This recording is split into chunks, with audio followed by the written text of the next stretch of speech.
我希望首先我咁樣講咗，會令你明白咗就係肉身離開唔係完全等於佢冇存在過啦，同埋佢仍然喺你身體入邊，知唔知道？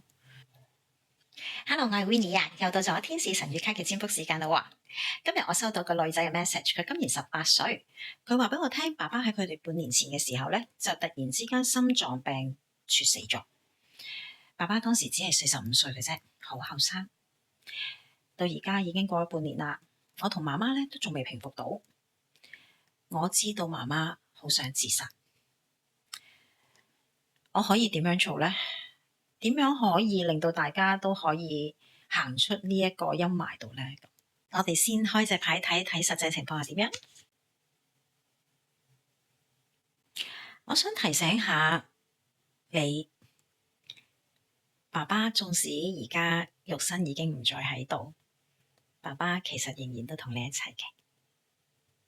我經常都強調，我哋自從形成一個胚胎開始，爸爸同媽媽已經一路喺我哋嘅身體入邊陪住我哋，直到我哋肉身死去嘅嗰一刻。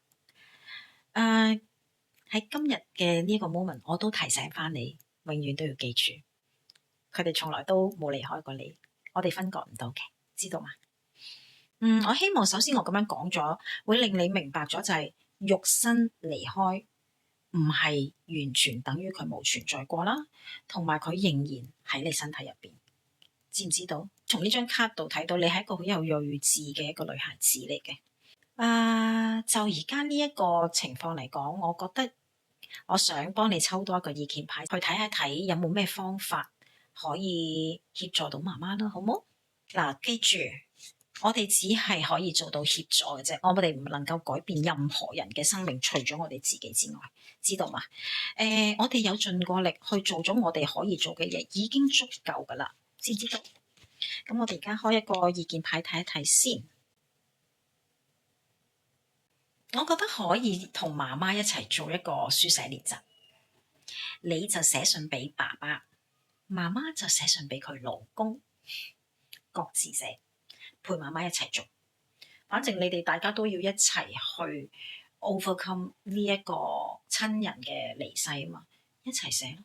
你有咩想寫俾爸爸你就寫，媽媽有咩想寫叫媽媽寫，一齊做，日日做。初初都話爸爸，你突然之間嘅離開，我哋真係好難接受，我哋真係好掛住你啊！點，你寫咗好多嘢，可能寫頭幾封你都係寫呢啲，但係慢慢開始咧，理論上你開始唔會再寫呢啲嘅，你開始會諗翻一啲同爸爸嘅點滴噶啦。譬如可能我哋嗰次一齊去主題公園玩喎，我哋一齊去旅行喎，或者可能爸爸有啲咩烏龍嘢，大家都好好笑，指住佢嚟笑喎，諸如此類。我哋開始慢慢去諗翻同呢個人相處過嘅時光，其實好美好㗎，好快樂。我哋有好好嘅時光出現過，知唔知道？嗱，點解會想由你同媽媽一齊去做咧？首先，因為呢個親人係你嘅爸爸，佢嘅老公，你哋係共同經歷緊呢一個哀悼期，你哋係可以互相幫助㗎。因為而家係你同我提問，我可以俾啲 tips 你點樣 overcome，但係媽媽未必啊。咁都因為之前隻牌睇到你咧，你係有呢啲慧根啊。That's why 我就覺得我可以話到俾你聽，你可以點樣幫到媽媽之餘，又幫到自己，互相成就，大家手拖手行過呢個陰霾，明白嗎？但係你唔需要因為你想令媽媽好而夾硬壓抑自己，唔係咁樣啊！千祈唔好咁樣諗，亦都唔好諗住你淨係為咗幫媽媽你就忽略自己，亦都唔係。我哋嘅目標係一齊，大家都好，係啦，就唔係話佢唔好，我同佢一齊唔好，唔係。佢選擇唔好嘅話，係媽媽嘅選擇，你明白？你都必須要自己好咗先，你唔好，你一定幫唔到佢，知唔知道？係啦，呢個要好清晰嘅。OK，你寫信嘅時候最好咧，寫完大家讀俾對方聽。初初都係喊到癲㗎啦，一定㗎啦，我都明白嘅。俾自己去宣泄呢啲情緒，讓呢啲情緒出嚟，唔好壓抑佢。你好愛爸爸㗎嘛？爸爸突然之間猝死係好痛㗎，咁點解唔俾自己喊咧？俾自己喊咯，你可以喊㗎，你係可以悲哀㗎，悲哀冇錯。知道嗎？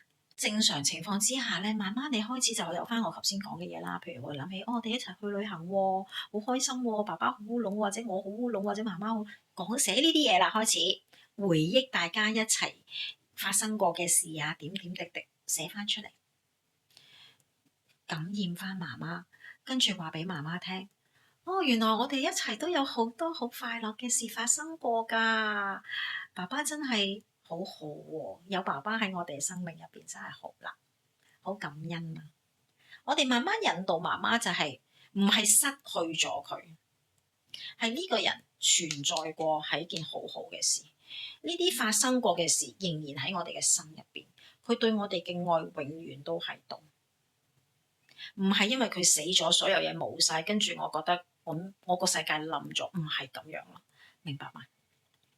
咁好啦，因為你嘅能力係比媽媽強好多，但係記住，你唔係要孭媽媽上身。喺當你同媽媽一齊做呢個書信練習嘅時候咧，係抒發咗大家對爸爸嘅過身嘅呢一件事嘅一啲情緒，要俾佢適當地有出口去抒發咗出嚟，係啦。咁你同佢一齊做原因，因為你哋大家都好痛㗎嘛，係咪？係最好嘅，喺呢個階段係個好嘅陪伴。不過你唔需要特別話我要成日看住媽媽，唔使。你應該有你嘅生活嘅度。適當地你可以同朋友去下街冇問題嘅，亦都鼓勵下媽媽去有一啲社交，你揾我諮詢都得。咁等佢同人哋講下佢嘅感受，抒發下佢嘅情緒。咁最重要就係你譬如揾我就唔需要面對面啦，減少咗面對一個陌生人嘅尷尬感啦。咁 online 喺佢自己屋企，佢會覺得安全感多啲啦，佢會願意講多啲啦，係啦。咁呢個都係我提供 online 服務嘅主要原因嚟嘅。我最主要就係想揾我嘅人喺佢最舒服嘅狀態，佢會願意講，係啦。呢個就係我主要做 online 嘅原因咯，都係可以免除咗一啲地域嘅界限啦。呢個都重要嘅。我都好明白親友離世係一件好唔容易嘅事，係一個課題。不過我相信你有能力可以學習到、跨越到佢嘅。我祝福你。咁今日解牌咧就解到呢度咯喎，請大家記住 comment、like 同埋 share，記住撳埋上面個鐘仔，有新片咧就會通知你噶咯喎。下次再見啦，拜拜。